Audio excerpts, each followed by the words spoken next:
Саламатсыздар балдар. Канайлануу системасы калган жерден улантабыз. Сердечно-сосудистые заболевания. Эмне заболевание сердца и кровеносной сосуда. Эми кан, жүрөк, кан тамыр оорулары десе, жүрөктө жана кан тамырлардагы болгон ооруларды түшүнөт экенбиз, ошол жерде болгон көйгөйлөрдү түшүнөт экенбиз. Одни из типов сердечно-сосудистых заболеваний атеросклероз дейт, вызываемый накоплением ближних артериях. Ошолордун бир түрүнү атеросклероз, мисалга атеросклерозду алсак болот экен. Бул эмне? Артерияларга кандайдыр бир нерселердин толуп калуусу. Бияшик деп коет. Плакат же тактайга окшогон, тактайды которулуп калабы кыргызчасы. Ушундай бияшкилердин нерселери топтолуп, артериялар бүтөлүп, кан жакшы акпай калуусунан атеросклероз деген оору пайда болот. Эми сердечный приступ жана инсульт, приступ болуптур, инсульт дегендер угуп калабыз, Ошол сердечный приступ деген эмне деген? Это отмирание тканей сердечной мышцы дейт. Сердечный приступ деген бул эмне? Жүрөккө кычкылтай канды жеткирген, жүрөктүн өзүнө канды жеткирген коронарный артериялар деп коет да. Ошолор бүтөлүп, ичи бүтөлүп, ичинен жакшы кан кетпей, уюлуп калып эмне? Жүрөктүн өзүнүн клеткаларына жакшы кан жетпей, жүрөктүн клеткаларынын өлүүсүнө ошол сердечный приступ дейт экенбиз. Ошентип анан жүрөгү оору болуп, адам өлүмгө алып келиши мүмкүн. Ошол жүрөктүн өзүнө жеткирген кан жеткирген артериялар бүтөлүп, жүрөктүн клеткаларына кан жетпей, жүрөктүн клеткаларынын өлүүсүнө сердечный приступ дейт экенбиз. Эми инсульт экинчиси. Инсульт бул эмне? Это отмирание нервной ткани в головном мозге, обычно в результате разрыва или закупорки артерий головного мозга. Инсульт бул эмне? Кандайдыр бир жабыркап, башыбыз жабыркап, же болбосо артериялар бүтөлүп, жабылып калып, эмне? Башыбызга жакшы кан жетпей, ошол мээбиздеги нерв тканы эмне? Нерв тканы өлсө, нерв ткандары өлсө, ошол инсульт болот экен. Ошону инсульт дейт экенбиз. Демек, башыбыздагы мээбиздеги нерв ткандарынын өлүүсү инсульт болот экен. Кандайдыр бир жабыркап, башыбыз бир жерге тийип, же болбосо кан жетпестигинен. Эми атеросклероз. Атеросклероз мисалы карагыла, бул артерияларда болот дедик, кан тамырларда болот экен.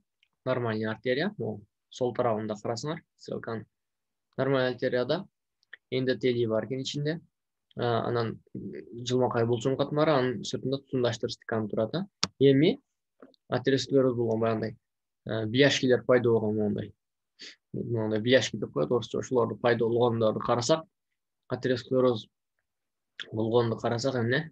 Атеросклерозго кабылгандардыкын же болбосо бир аз толгон артерияларды карай турган болсок, атеросклерозго алып келиши мүмкүн да бул. Булардын ички көмүгүндө дагы ушундай бияшкилер эмне? Көбөйүп кетет экен.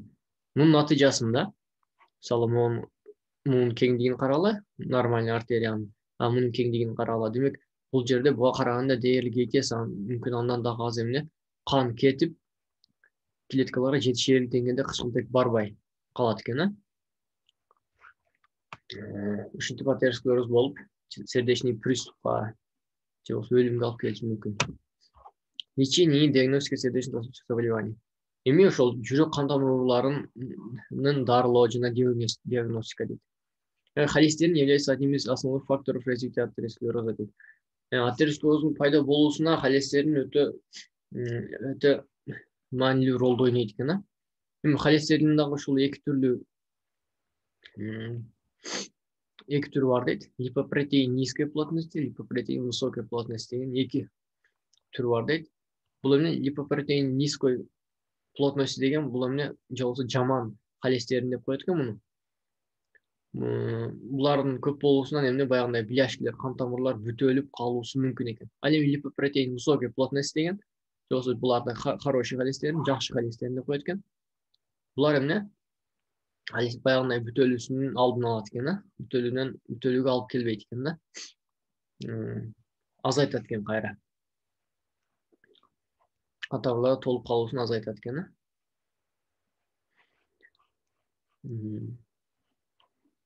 Гипертония, кан басымынын жогорулашы. Гипертония бул эмне? Кан басымынын жогорулашы. Анан ошол гипертониянын аркасынан эмне гипертония атеросклерозго өбөлгө түзөт жана жүрөк приступу менен инсульт коркунучун жогорулатат дейт. Кан басымынын жогорулашы жүрөк приступун алып келиши мүмкүн экен жана эмне инсультка алып келиши мүмкүн экен. Мээбиздеги нерв ткандары жабыркалышы мүмкүн экен. Гипертонию можно уменьшить путем изменения диеты, физических упражнений или лекарств. Ошол кан басымынын жогору болуусун эмне диета же болбосо тамактануубузду өзгөртүү менен же болбосо физикалык көнүгүүлөр жасоо менен дары ичүү менен эмне алдын алсак, дарыласак болот экен. Липопрен деген эки түрү бар дедик, жакшы анан жаманы деген. Липопрен низкой плотности деген андай кан тамырлардын бүтөлүүсүн алып келет экен. Липопрен высокой плотности деген же болбосо жакшы холестерин деп коет. Жакшы холестериндин бир жерге мондай топтолуусун азайтат экен. Билип алгыла ушул экөөсүн. Эми газ алмашуу дейт. Газ алмашуу атайын дем алуу беттери аркылуу ишке ашат. Мисалы, дем алуу бети дегенде биз каерде түшүнөбүз? Өпкөбүздүн ички көңдөйү, дем алуу эне сырткы чөйрөдөн келген аба мындай тие турган жерлер, беттер.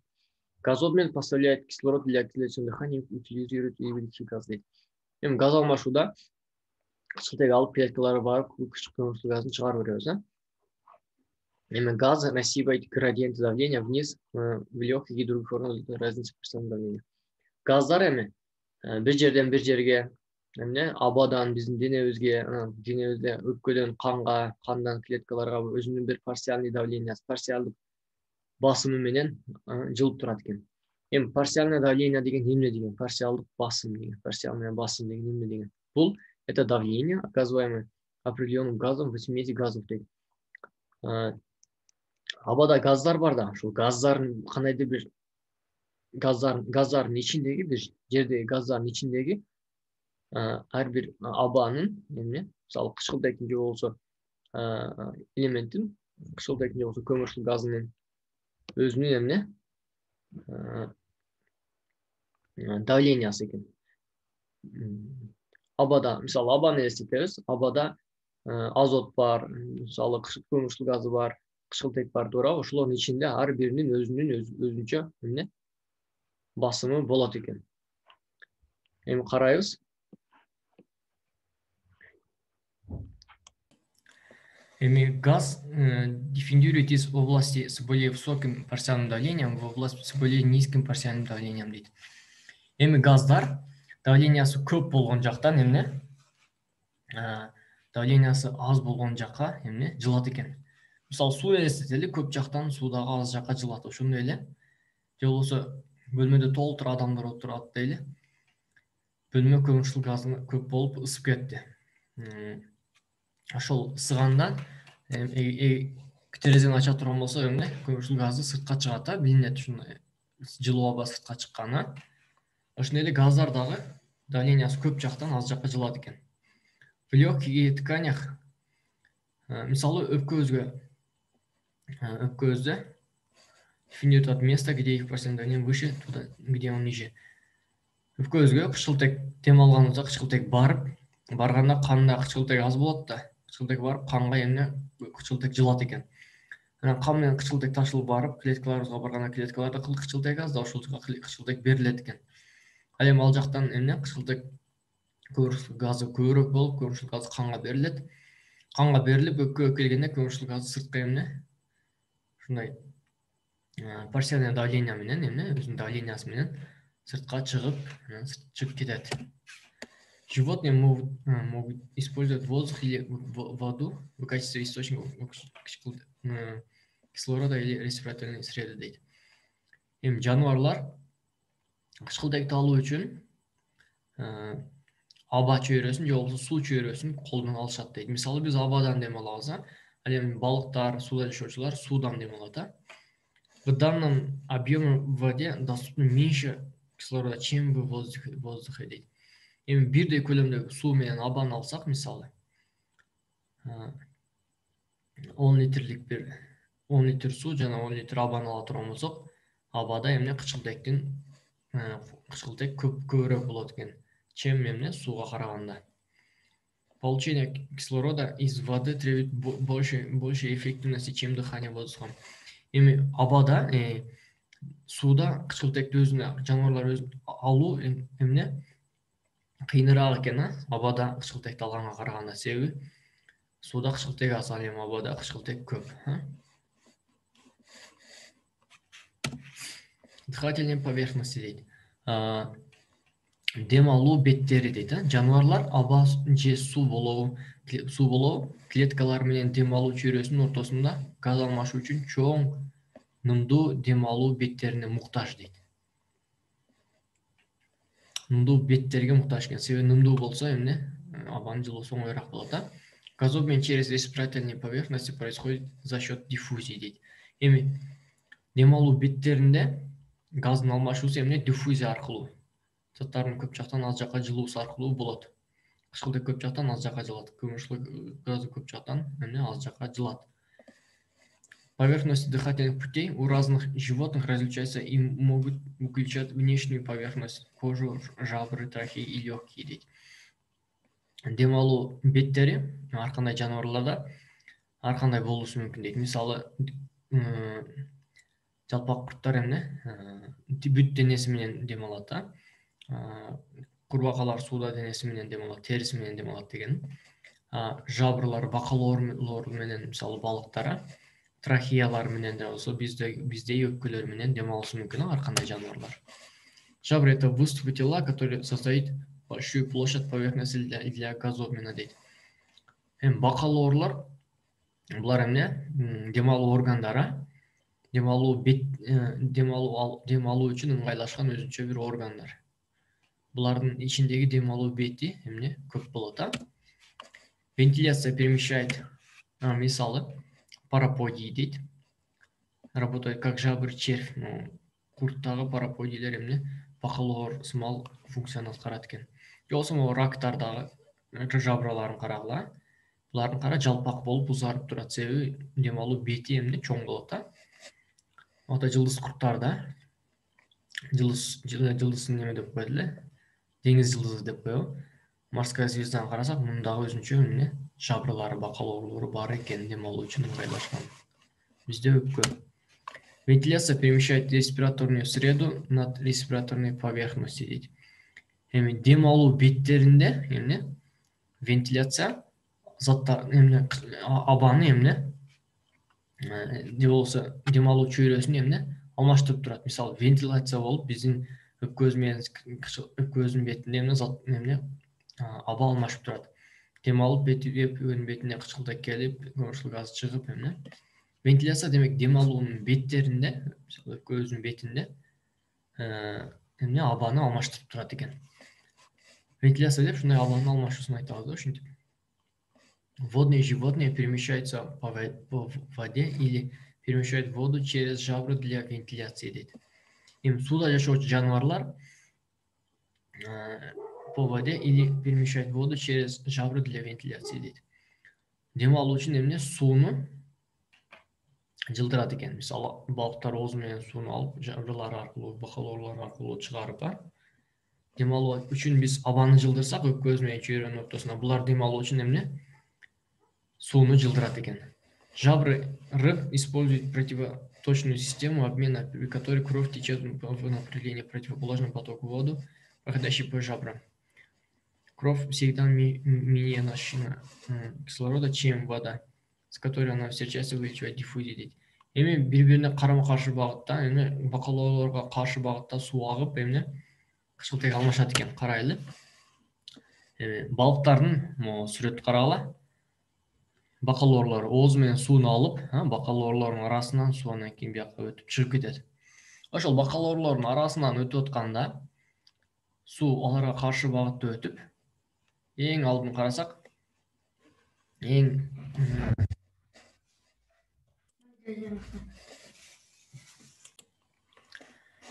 кан тамырлар өтүп аткан артерия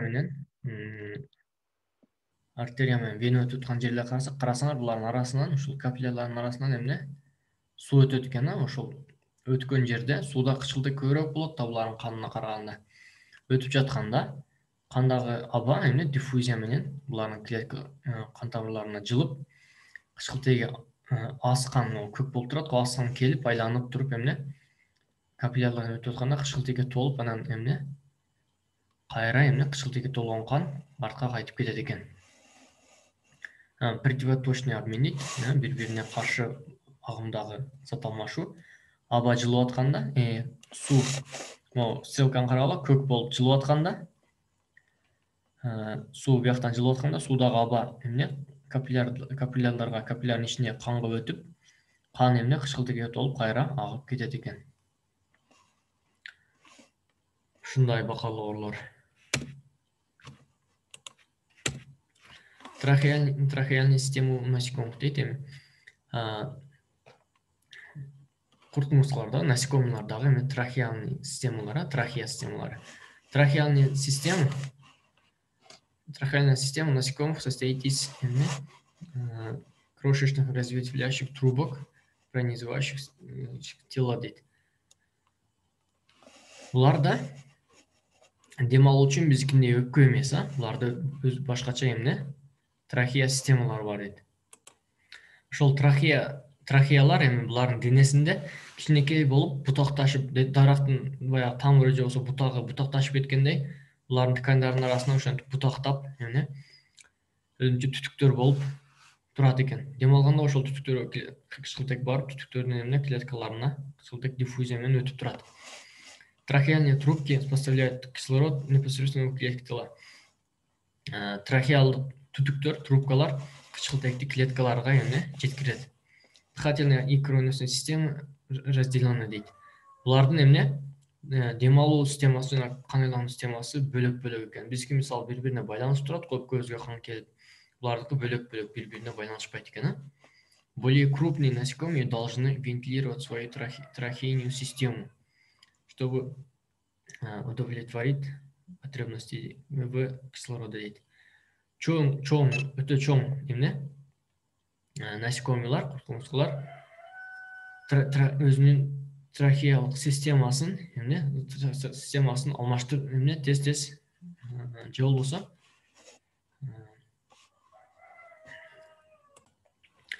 чоң жаныбарлар өздөрүнүн буларга көбүрөөк кычкылтек керек да, ошон үчүн бул трахеалык системасын да зат эмне абаны алмаштырып турусу керек. Көмүрчүл газы толуп кетпөсү керек, кычкылтек алмашып турусу керек, себеби тканьдарына кычкылтек керек. Эми трахея системасын карайлы. Бул жерде чегирткенин ичинде мондай түтүктөр болот экен, трахеялары болот экен. Ушул трахеяларга эне мондай капталында ушундай тешиктер бар экен, тешиктер аркылуу кычкылтек кирип, эмне көмүрчүл газ чыгып алмашып турат экен. Булардын ортосунда воздушный мешки дейт, аба капчыктары, аба каптары болот экен. Эми сыртында мондай эмне дыхальчалар же болбосо тешиктери болот экен, аба кирип алмашып турус үчүн. Могу сүрөттү карасаңар, ушул жерден аба кирип эмне түтүктөр аркылуу аба кирип, ошол абанан кычкылтек клеткаларына жетип, кайра чыгып турат экен. Легкие складки на поверхности тела. Эмне бул легкий же болбосо өпкө дененин сыртындагы бир складкалар, мындай бүктөлгөн, майда-майда бөлүктөргө бөлүнгөн бүктөлгөн бир орган экен. Мисалы биздин өпкөбүз эле. Өпкөнүн кичинекей эле, бирок ичине өтө көп аба батат, өтө көп бети бар. Система кровообращения открытая или закрытая. Транспортирует газы между легкими и остальным телом дейт. Бая айтып өткөнбүз мурдагы сабактарда жабык жана ачык кан айлануу системасы дегенбиз. Ушул легкий менен клеткалардын ортосунда эмне биздин кан айлануу системабыз газдарды ташыйт. Размеры сложных легких коррелируют со скоростью метаболизма животного дейт. Размери, чоңдугу, көлөмү жана эмне татаалдыгы, өпкөнүн көлөмү жана татаалдыгы ошол жаныбардын эмне метаболизмине туура келет. Мисалы жаныбар чоң болсо өпкөсү да чоңураак болушу мүмкүн, же болбосо өтө кычкылтек көп колдонобу, ошого жараша өпкөсү кычкылтекти тез алып берүүгө ыңгайлашканбы, ошого жараша болот экен. Дыхательная система.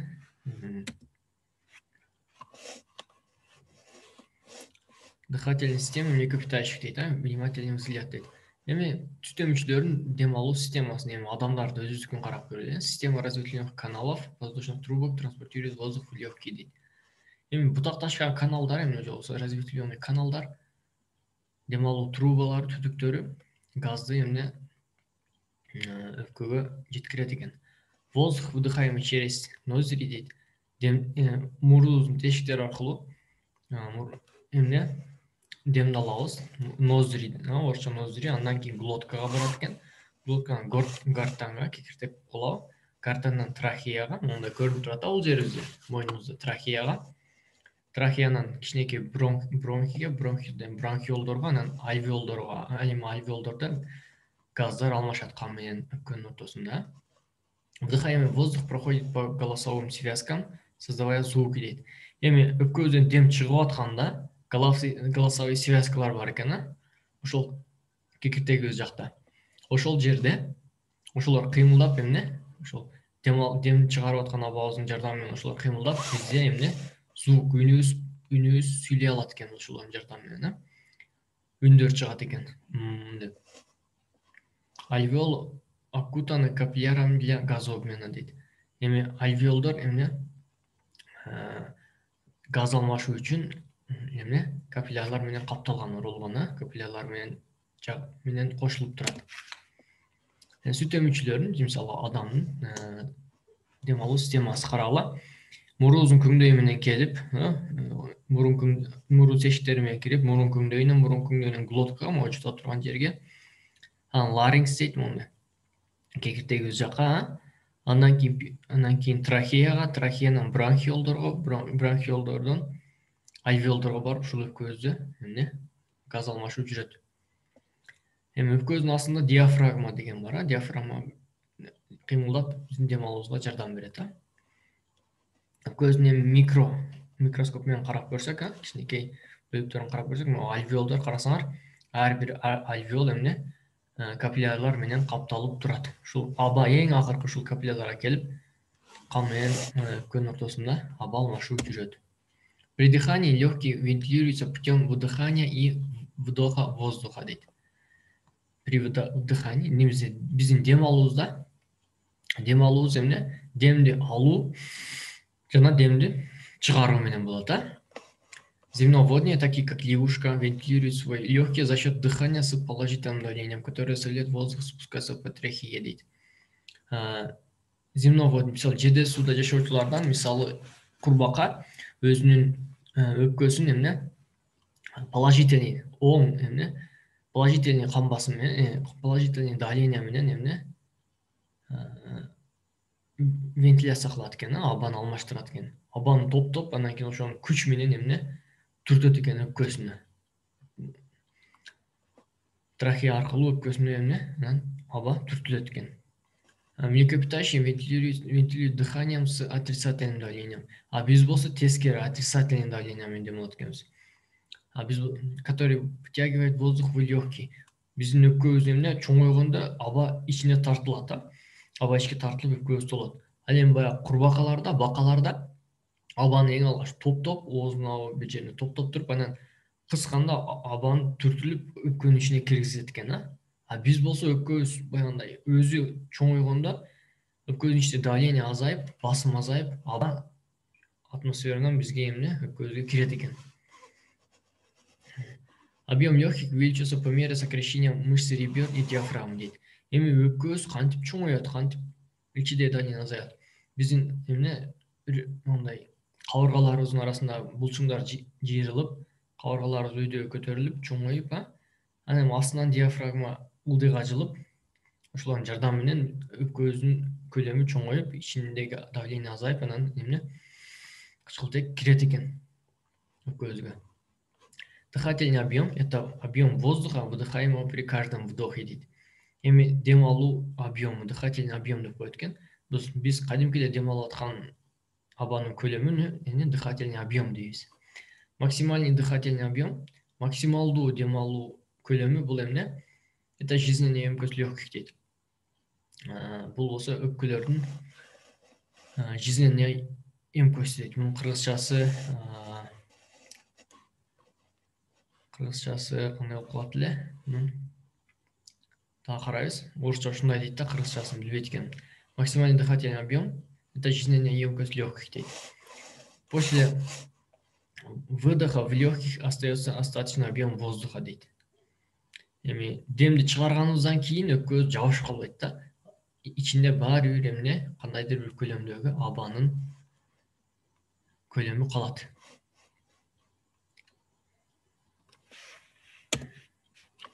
Дыхание с отрицательным давлением дейді. Отрицательным давлениемен дем алу.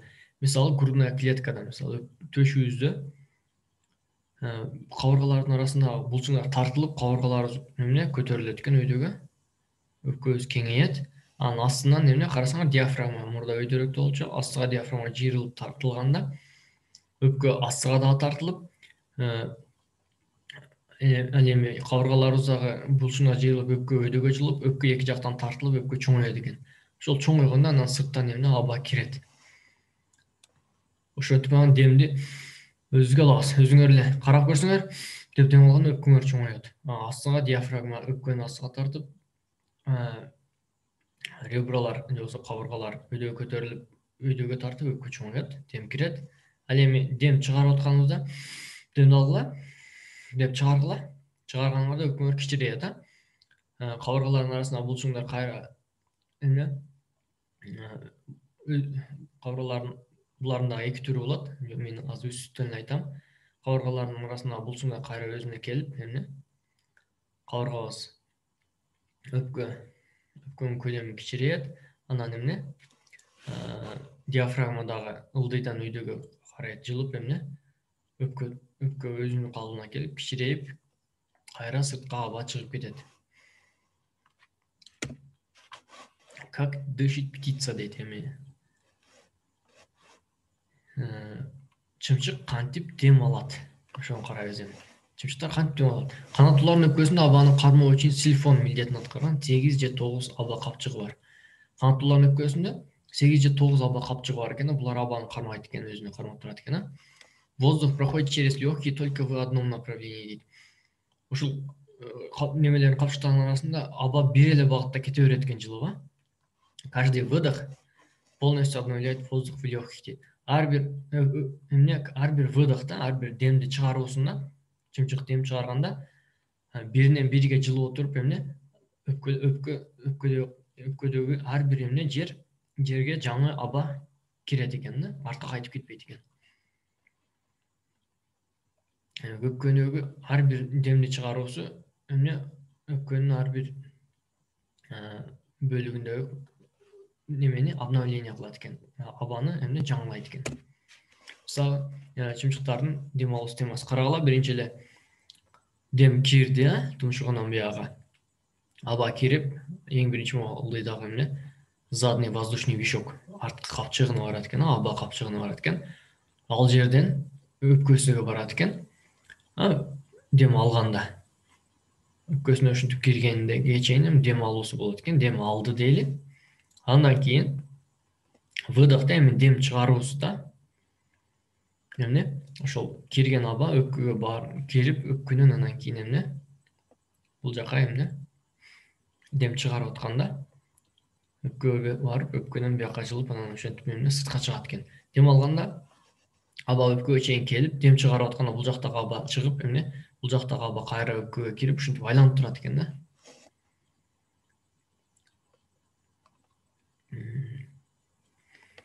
Основное выдыхание наполнение воздушных мешков дейді. Дем алып атканда дем алу капчыктары толот экен. Анан арткысы толот экен. Ал эми выдохта дем чыгарып атканда воздушный мешки пустые дейді.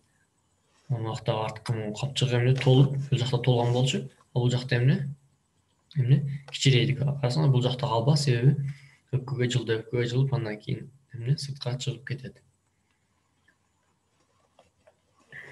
Ушинтип микроскоптук сүрөтүн карасаңар, воздушный трубкаларда, бронхиолдордо болсо абанын жылуусу ушинтип. Ушунда аба жылып турат экен буларда. Буларда воздушный мешоктор бар экен. Контроль дыхания у людей. кеңкі сабағыбызда 3 жыл жерден улантабыз. Адамдардағы демалуыны контролдоо, демалууну көзөмөлдөө.